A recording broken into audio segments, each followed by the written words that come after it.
The most interesting thing for me when I look at the American elections from an Indian perspective or a global perspective is the death of the American media.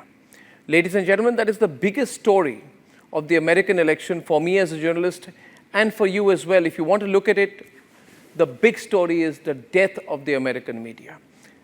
There is no objective media in the United States of America anymore. The second point in my view is that this is not a battle between Donald Trump and this puppet called Kamala Harris. The battle is between Donald Trump and a large section of the media. It is the media that has taken it upon itself to defeat Donald Trump. They have made it a personal agenda. If Donald Trump wins, this large section of the American media will lose.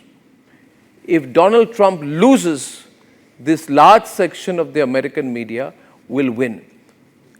It is a do or die for large sections of the American media like the New York Times, ABC, CBS, NBC, CNN. They are all largely anti-Trump and they make no bones about it. They are not even pretending to be neutral. It's an all-out battle. They have to stop Donald Trump from winning somehow. Let me ask you viewers, does this ring a bell for you in India? Does it sound like the way large section of the media have positioned themselves in the past against Narendra Modi? Think about it. However, I want to place some facts before you as well. If some people say that no, this is an exaggeration, well, I tell them the one big lesson of the coverage of the American election and all those people in India, who always tell us, look at BBC, look at CNN, learn coverage from them. Today, we despise the way in which the BBC and CNN have become fellow travelers of a political party. The BBC has become a fellow traveler of the Hamas. The BBC is a fellow traveler of Zelensky. The BBC is a fellow traveler, and CNN are fellow travelers with Kamala Harris. They made it deeply personal, deeply personal. Let me share some statistics.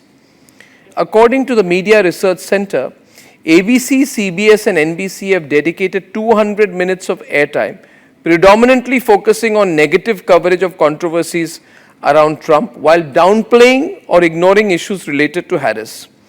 In the 72 hours after the assassination attempt on Trump, ABC, CBS and NBC coverage of Trump was 95% negative, which is 5% casting Trump in a positive light, which means that after he survives an assassination attempt, these networks blame him, not the assassin. That's how biased they become. They just don't care anymore. For them, it's deeply personal. When these people watch the results today, I think many of them are just going to have a heart attack if Trump comes close to winning. In fact, I won't be surprised if many of these biased news networks in America and around the world call the election for Harris even before the counting starts. Ladies and gentlemen, the entire issue is now of endorsements. If you do not endorse Kamala Harris, you're a bad person. If you try to remain neutral, you must be boycotted. The only person they can't tackle in all of this is Elon Musk, because they need Musk's cars and they need Musk's rockets. Viewers, American politics is taking a very interesting turn. For me, as a journalist in India, the big headline is the death of the media. Even if that section of the media wins, if Trump loses, it would have lost the battle for respect, which is why it is time for Indian news networks from our part of the world, to dominate the global airwaves. Our time is coming.